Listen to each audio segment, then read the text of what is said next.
Sir एक बात बताइए, क्या इस चैप्टर की थ्योरी के ऊपर हमें बहुत ज़्यादा टाइम इन्वॉल्व करने की ज़रूरत है? तो बिल्कुल भी नहीं, बिल्कुल भी नहीं, ऐसा बिल्कुल भी नहीं है। इस चैप्टर की थ्योरी आपको जस्ट एक ऊपर ऊपर से पता होना चाहिए, इसके बेसिक्स पता होने चाहिए। क्यों? क्योंकि थ्योरी आपने सारी पहले पढ़ ली है।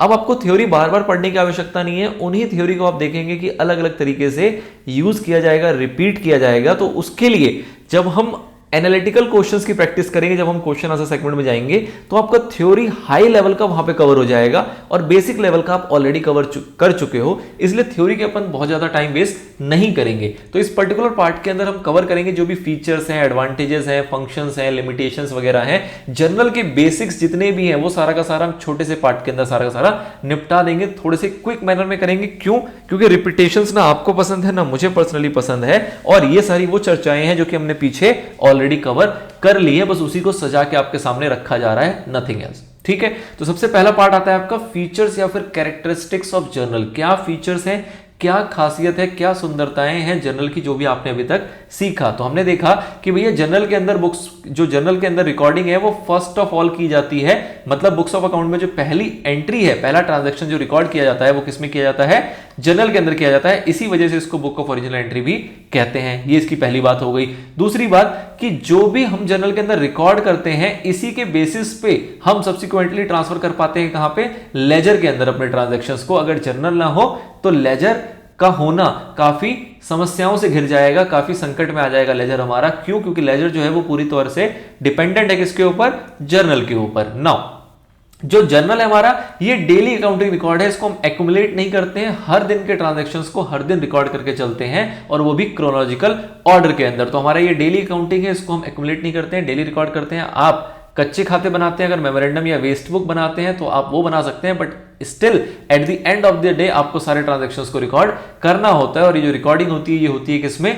क्रोनोलॉजिकल ऑर्डर में, जिसका मतलब है कि डेट वाइज ऑर्डर में रिकॉर्ड करते हैं। 5 तारीख का ट्रांजैक्शन 5 तारीख को ही रिकॉर्ड करते हैं, 6 को रिकॉर्ड नहीं करेंगे, और 6 की ट्रांजैक्शन 5 से पहले रिकॉर्ड नहीं करोगे, वो आपका सिक्वेंशियली चलेगा। ये आपको फायदा क्या देता है कि किसी भी ट्रांजैक्शंस को आप इजीली एक्सट्रैक्ट कर सकते हो। कभी कोई ट्रांजैक्शंस का आपको चेकिंग करना है, रिव्यू करना है, तो आप इजीली उसको ढूंढ पाओगे। अदरवाइज अगर क्रोनोलॉजिकल ऑर्डर आप मेंटेन नहीं करेंगे तो उसको ढूंढना काफी कठिन हो जाएगा। नाउ ये क्या है? ये किसी भी ट्रांजैक्शंस की पूरी आइडेंटिटी को रिकॉर्ड करता है। आइडेंटिटी का मतलब क्या हो गया कि अभी जब आप इसके फॉर्मेट्स वगैरह देखेंगे तो आप देखेंगे कि इसके अंदर हम ट्रांजैक्शंस रिकॉर्ड करते हैं, किससे डेबिट कर रहे हैं, किससे क्रेडिट कर रहे हैं वो रिकॉर्ड करते हैं, किस डेट पे कर रहे हैं वो रिकॉर्ड करते हैं, किस लेजर फोलियो में इसको ट्रांसफर किया गया है वो रिकॉर्ड करते हैं, कितना अमाउंट है वो रिकॉर्ड करते हैं, और नरेशन भी लिखते हैं जहां पे हम मोटे मोटे तौर पे उसकी ब्रीफ डिस्क्रिप्शन को रिकॉर्ड कर देते हैं। तो इसलिए कहा जाता है कि भैया मोटा मोटा आप जर्नल से ना पूरी की पूरी पिक्चर को वहां पे देख सकते हो कि किसी भी ट्रांजैक्शन में क्या हुआ है, वो उस जर्नल मात्र से आपको पता चल जाता है।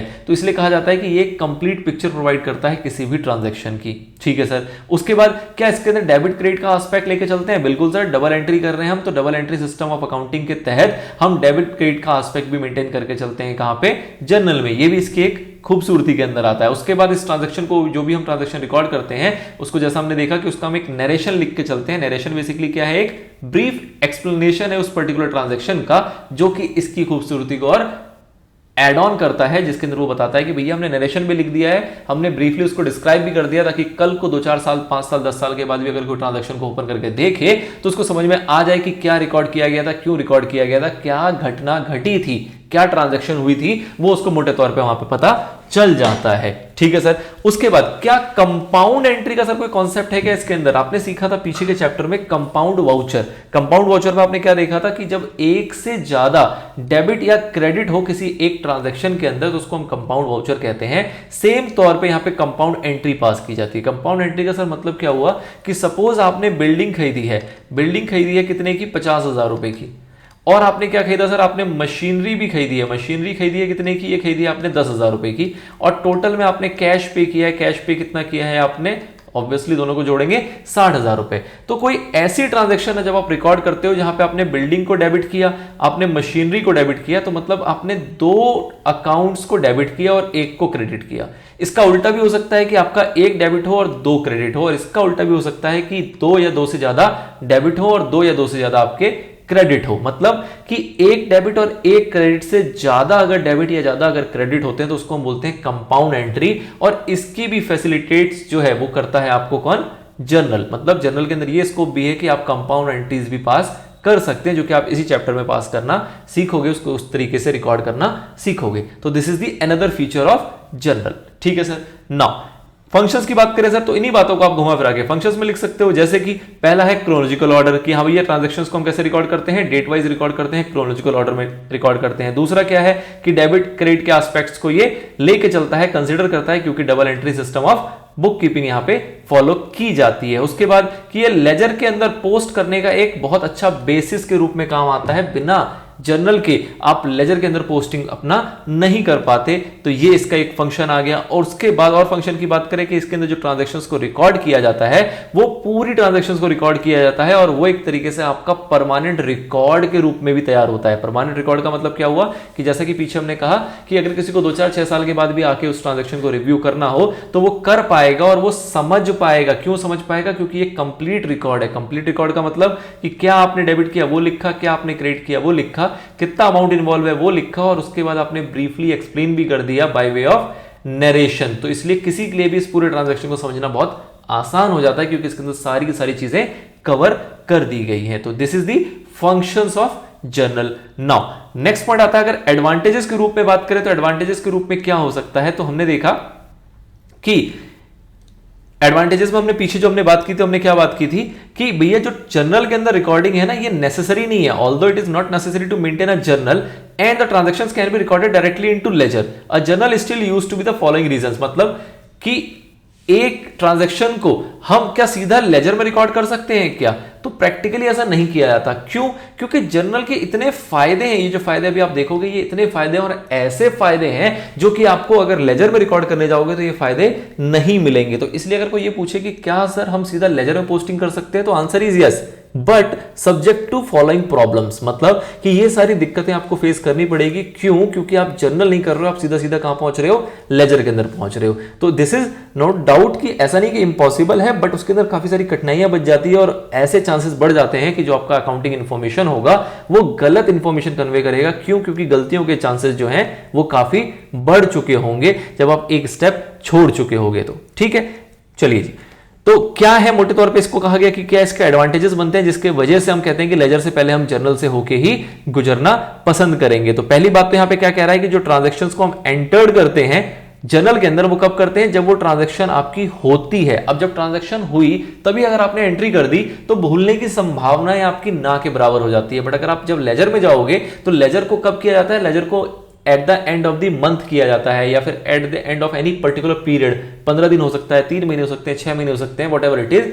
बट द पॉइंट इज कि लेजर आपका डेली बेसिस पे नहीं बनता, जर्नल आपका डेली बेसिस पे मिलता है। तो जब आप किसी ट्रांजैक्शंस को डेली बेसिस पे रिकॉर्ड करोगे तो भूलने की संभावनाएं जो है वो आपकी खत्म हो जाती हैं, ओमिशन के चांसेस आपके खत्म हो जाते हैं, और इसी अकॉर्डिंग आपकी गलती के चांसेस भी आपके खत्म हो जाते हैं। नेक्स्ट आता है आपका कि ट्रांजैक्शंस को आप रिकॉर्ड करते हो क्रोनोलॉजिकल ऑर्डर में, तो फायदा क्या है कि कभी भी किसी ट्रांजैक्शन को अगर आपको ढूंढना होगा तो वो आप इजीली लोकेट कर पाओगे, इजीली ढूंढ पाओगे, और जितनी भी जरूरत की जानकारी होगी वो सारी की सारी आप वहां से निकाल पाओगे। डेबिट क्रेडिट एस्पेक्ट को फॉलो करता है, तो इसके लिए आपको लेजर में पोस्ट करना काफी आसान हो जाता है। डेबिट का डेबिट में, क्रेडिट का क्रेडिट में, जो भी आपके डेबिट क्रेडिट के रूल्स हैं उसको यूज करते हुए आप इजीली उसको पोस्ट कर पाते हो। अगर डेबिट क्रेडिट ये ना यूज करे तो लेजर में पोस्ट करना आपको थोड़ा सा दिक्कत दे सकता है। बट क्योंकि हम जर्नल के अंदर से ही शुरू कर देते हैं डेबिट क्रेडिट के कॉन्सेप्ट को, तो वो लेजर बनाना हो, चाहे ट्रायल बैलेंस बनाना हो, चाहे फाइनेंशियल स्टेटमेंट बनाना हो, सारा का सारा आपका काफी इजी हो जाता है। हम इसके अंदर नरेशन का प्रयोग करते हैं। नरेशन आपको क्या करता है? आपको एक ब्रीफ एक्सप्लेनेशन दे देता है जिसकी मदद से आपको किसी भी ट्रांजैक्शंस की पूरी जानकारी कभी भी जाननी हो वो आप इजीली जान सकते हो। और लेजर में ये फैसिलिटी नहीं है। मतलब कि लेजर जब हम बनाएंगे तो हम देखेंगे कि लेजर के अंदर नरेशन लिखने का कोई कॉन्सेप्ट नहीं है, उसके अंदर कोई एक्सप्लेनेशन नहीं प्रोवाइड की जाती है। रीजन बीइंग क्योंकि जर्नल में आपने ऑलरेडी प्रोवाइड कर दी है। अगर आप लेजर बनाने बैठोगे और डायरेक्टली बनाओगे, अगर जर्नल को छोड़ के बनाओगे, तो ऑब्वियस सी बात है आप लेजर तो बना लोगे लेकिन उसमें आप नरेशन प्रोवाइड नहीं करोगे। और नरेशन प्रोवाइड ना करने का नुकसान क्या होगा कि जब कुछ सालों के बाद आप उस ट्रांजैक्शन की हिस्ट्री समझना चाहोगे कि वो ट्रांजैक्शन क्या थी, वो आपको समझ में आ जाए, तो वो आपको काफी दिक्कत पैदा करेगा, आप वो समझ नहीं पाएंगे। तो ये भी एक इंपॉर्टेंस है जो कि क्रिएट होती है जर्नल के प्रति। ठीक है सर। नाउ जो ट्रांजैक्शन है यहाँ पे रिकॉर्ड की गई है वो एक परमानेंट रिकॉर्ड के रूप में रखा जाता है, एक परमानेंट बेसिस पे रिकॉर्ड किया जाता है, जो कि आपको फ्यूचर में आपको हेल्प करता है। कोई भी ट्रांजैक्शन आप कभी भी इसे रिट्रीव करना चाहें वो इजीली वो रिट्रीव कर सकते हैं। Now once the transaction is recorded in journal, posting in the ledger can be made as and when convenient. मतलब जैसे कि मैंने आपको बताया कि लेजर जो है वो आप वीकली बना सकते हो, बाय मंथली बना सकते हो, मंथली बना सकते हो, क्वार्टरली बना सकते हो, कैसा भी, जो भी आपकी कन्वीनियंट है, जो भी आपकी रिक्वायरमेंट है, उस बेसिस पे आप लेजर बना सकते हो। लेकिन पॉइंट इज कि जब आपने डेली जर्नल बना रखा होगा तब तो आप अपनी कन्वीनियंस को ढूंढ पाओगे कि चलो जी जब टाइम मिलेगा तब लेजर बना लेंगे। बट अगर आपने डेली जर्नल नहीं किया होगा तो आपको लेजर डेली बनाना पड़ जाएगा, जो कि बहुत डिफिकल्ट टास्क हो जाएगा। इसलिए कहा जा रहा है कि आप लेजर अपनी कन्वीनियंस के हिसाब से बनाओ, लेकिन जर्नल के अंदर आप एंट्रीज जो रिकॉर्डिंग करनी है वो डेली बेसिस पे क्रोनोलॉजिकल ऑर्डर में करते हुए चलना है, ताकि कोई भी ओमिशन या किसी भी टाइप की एरर के चांसेस आपके अवॉइड हो जाए। ठीक है सर। नाउ अब इतनी बातों में आपने ये कॉमन चीज समझी होगी क्या कि सर जो बुक ऑफ ओरिजिनल एंट्री है वो बेसिकली दो चीजें होती हैं, एक होता है आपका जर्नल और दूसरा होता है आपका सब्सिडरी बुक्स। इसको हम शॉर्ट में सबसी कह के चलेंगे। ठीक है, एक स्टैंडर्ड टर्म है, ऑल्दो एग्जाम में ऐसा नहीं लिखना आपको, बट हम शॉर्ट में सबसी कह के चलेंगे। तो दो चीजें हैं जिसको हम बुक ऑफ ओरिजिनल एंट्री कह रहे हैं, एक है जर्नल, एक है सबसी। अब सबसी का कॉन्सेप्ट क्यों इवॉल्व हुआ, जर्नल से काम क्यों नहीं चल रहा था, तो हमने देखा कि कुछ एक दिक्कतें थी जो कि जर्नल में थी। उस दिक्कतों को दूर करने के लिए हम किसका कॉन्सेप्ट लेके आए, सबसी का कॉन्सेप्ट लेके आए, जिसको हमने नाम दिया कि जब बड़ी ऑर्गेनाइजेशन होगी, ऑर्गेनाइजेशन हमारी ग्रो हो रही होगी, ट्रांजैक्शंस हमारे बहुत ज्यादा हो रहे होंगे, तो जर्नल से उसको संभालना मुश्किल है। इसलिए हमने कहा कि कुछ 7 आपके सब्सिडरी बुक्स बना लो और उसके अलावा जो बच जाएगा उसको हम जर्नल प्रॉपर में डाल देंगे। तो रिपीटेटिव नेचर के जो ट्रांजैक्शंस थे वो सारे के सारे यहां कवर हो गए, जिसके अंदर मोटा मोटा 80-90% ट्रांजैक्शंस कवर हो जाते हैं, और जो बैलेंस बच गया उसके लिए हम जर्नल एंट्री पास करके चलते हैं इस कॉन्सेप्ट के अंदर। ठीक है, तो अब आपसे यहां पे जर्नल की लिमिटेशन पूछी जा रही है, तो जर्नल की लिमिटेशन में आप यही बातें लिखोगे जो सारी दिक्कतें सब्सिडी दूर कर देता है। मतलब कि अगर सब्सिडरी बुक्स की बात करें तो उसमें वो लिमिटेशंस नहीं है, इसीलिए इसका कॉन्सेप्ट रखा गया, जो कि दिक्कतें जर्नल के अंदर थी। तो फिलहाल हम लिमिटेशंस किसकी बात कर रहे हैं, जर्नल की, ना कि बुक ऑफ ओरिजिनल एंट्री की। तो जर्नल की दिक्कतें वो सारी होंगी जो सारी सुविधाएं आपको कहां मिलती हैं, सब्सिडरी बुक्स ऑफ अकाउंट्स में मिल जाती हैं। For example, when the number of transaction is large, it is not possible to record all the transaction in journal. It will become bulky and voluminous. Hence, the usual practice is to have separate journal or books of different classes of transactions such as purchase book, sales book, purchase return book, sales return book, cash book, bill receivable book, bill payable book. इस type से हम अलग अलग books को open कर लेते हैं। कब, जब ट्रांजैक्शंस हमारे बहुत ज्यादा हो जाते हैं। तो ये एक किसकी कमी है, जर्नल की कमी, क्योंकि जर्नल बड़ी ट्रांजैक्शंस को नहीं संभाल पाता, नंबर ऑफ ट्रांजैक्शंस अगर ज्यादा हो तो उसको नहीं संभाल पाता। तो ठीक है, this is the one of the disadvantages या फिर limitations of journal. Now many transactions are repetitive in nature, and if all the transactions are recorded in journal, it will involve debiting and crediting the same account time and again। मतलब कि भैया बहुत सी transaction है, मतलब cash payment आप इतने करते हो, राम को दिया, शाम को दिया, मोहन को दिया, सुरेश से ले लिया, महेश से ले लिया, इस टाइप की ट्रांजैक्शन आप रिपीटेटिव कर सकते हो। राम को आप रोज पैसे देते हो, सपोज राम आपका कोई आपका एम्प्लॉय है जो कि कहीं जाने आने के आपसे पैसे मांगता है, आप राम को रोज 100 रुपए देते हो। अब रोज 100 रुपए जो दे रहे हो, तो दिन में आपने उसको 30 बार अगर उसको 30-50 बार कहीं ना कहीं भेजा है, तो एक दिन में 50 ट्रांजैक्शन हो गए, महीने की 150 ट्रांजैक्शन हो गई। तो अगर उसको आप बार बार आपको रिकॉर्ड करना पड़े कि भैया हमने कार्टेज के पैसे दिए या ट्रैवलिंग का पैसा दिया, travelling to cash, travelling to cash, travelling to cash, एक महीने में इसको 150 बार रिकॉर्ड करना पड़ेगा। मतलब ये रिपीटेटिव नेचर की ट्रांजैक्शन है, जो कि अगर जर्नल फॉलो करोगे तो रिकॉर्ड करना ही पड़ेगा। इसीलिए कॉन्सेप्ट लाइक इसका सब्सिडरी का, जिसके अंदर आप क्या करते हो, कैश बुक ओपन करते हो और उसके अंदर लिखते जाते हो, पैसे दे रहे हो, जिस दिन पैसे दिए एक साइड लिखते गए, मतलब जिस तरीके से आप पर्ची में लिखते हो उस तरीके से आप उस बुक्स में लिख देते हो। आपको कोई ट्रांजैक्शन, कोई जर्नल एंट्री पास करने की आवश्यकता नहीं रह जाती। In order to ascertain cash balance every day, cash transaction is usually recorded in a separate book called cash book. Thus, cash transaction need not to be recorded in journal। मतलब कि भैया अगर आपको कोई कहे कि जर्नल की मदद से आप ये बताओ कि हर दिन का क्लोजिंग कैश बैलेंस कितना है, तो बड़ा मुश्किल है। क्यों? क्योंकि कैश तो आपने यहाँ पे जर्नल के रूप में रिकॉर्ड किया, आपने उसका लेजर तो बनाया नहीं है, लेजर बनाया नहीं तो कैश अकाउंट आपको पता नहीं, और कैश अकाउंट पता नहीं है तो आप कैश के ट्रांजैक्शंस तो दिखा सकते हो, लेकिन क्लोजिंग कैश कितना बचा वो आप नहीं बता पाओगे। तो इसलिए जब आप सब्सिडरी में आते हो, तो सब्सिडरी में आपने क्या किया है, आपने सब्सिडरी के अंदर कैश बुक अलग से बनाया है। तो कैश बुक जब आपने अलग से बनाया है, तो जितना भी पैसा आया और जितना भी पैसा गया उसको बस टोटल करना है, आपको बैलेंस पता लग जाएगा। बट जर्नल में आपको ये पॉसिबल नहीं हो पाता। तो इस वजह से कह रहे हैं कि सब्सिडरी जो है वो इसकी ये तीसरी समस्या को भी दूर करता है, जिसको हम कैश बुक की समस्या कह के चल रहे हैं। ठीक है सर। नाउ नेक्स्ट क्या आता है, journal does not provide the required information on prompt basis. Again same thing. क्यों? क्योंकि लेजर जो है वो आपको प्रॉम्प्ट रिस्पॉन्स देगा किसी भी ट्रांजैक्शन। मतलब क्या हुई कि अगर आपने 100 बार सेल्स की है तो आपको 100 सेल्स की ट्रांजैक्शन तो दिख जाएगी जर्नल के अंदर, लेकिन आपसे अगर कोई बोले बताओ इंस्टेंटली की टोटल सेल्स कितनी हुई एक महीने के, एक महीने में आपने 100 दफा 100 ट्रांजैक्शंस की है सेल्स की, तो आपने 100 ट्रांजैक्शंस को रिकॉर्ड कर दिया, लेकिन कोई आपसे ये पूछता है कि बताओ पूरे महीने की टोटल सेल्स कितनी है, तो आप क्या करोगे, आप लेके बैठोगे इन 100 ट्रांजैक्शंस का टोटल लगाओगे कैलकुलेटर पे बैठ के, और तब जाके आपको पता लगेगा, या फिर अगर सिस्टम है तो उसके थ्रू भी, बट आपको टोटल लगाना पड़ेगा, तब जाके आपको पता लगेगा कि टोटल सेल्स कितनी है। लेकिन अगर आपने सेल्स बुक बना रखा होता तो सेल्स बुक में आपको इंस्टेंटली दिख जाता।